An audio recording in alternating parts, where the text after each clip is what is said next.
মোবাইলের স্ক্রিনে যে সুন্দর কেকটা দেখতে পাচ্ছেন, এটা একটা কাস্টমাইজ কেক। কাস্টমার এই ডিজাইনটা আমাকে রেফার করে, আর এই ডিজাইনের মতো হচ্ছে আমাকে কেকটা করে দিতে হবে। বাট সেম টু সেম কখনোই হবে না। আমি কাস্টমারকে বলছি যে 90% বা 85% আমি আপনাকে এরকম করে দিতে পারবো, কখনোই আমি 100% পারবো না। কারণ একজনের হাতের কাজ অন্যজনের হাতের কাজ কখনো এক হয় না।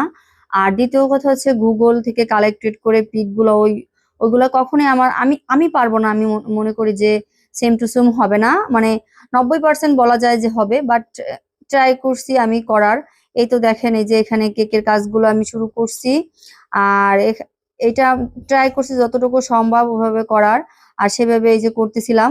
আর এই কেকটা কাস্টমার পেয়ে এত খুশি, এটা কিন্তু বাচ্চাদের জন্য একটা পারফেক্ট ডিজাইন। মানে বাচ্চারা এরকম ডিজাইন পাইলে, যারা হচ্ছে কার্টুন বেশি পছন্দ করে, যেমন আমার ছেলেরা অনেক স্পাইডারম্যানের ভক্ত, অনেক স্পাইডারম্যান পছন্দ করে।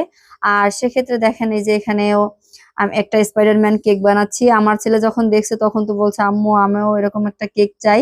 যাই হোক, এই কেকের ডিজাইনটা কেমন হয়েছে সবাই কিন্তু জানাবেন। আর এরকম কাস্টমাইজ ডিজাইন নিতে হলে অবশ্যই 2 থেকে 3 দিন আগে অর্ডারটা কনফার্ম করবেন, তাইলে হচ্ছে আমাদের বানাইতেও সুবিধা হয়। আর হাতে সময় নিয়ে যে কোনো কাজ যদি হাতে সময় নিয়ে করা হয়, সেই কাজ অবশ্যই সুন্দর হবে। তাড়াহুড়াতে কিন্তু কখনোই কোনো জিনিস সুন্দর হয় না।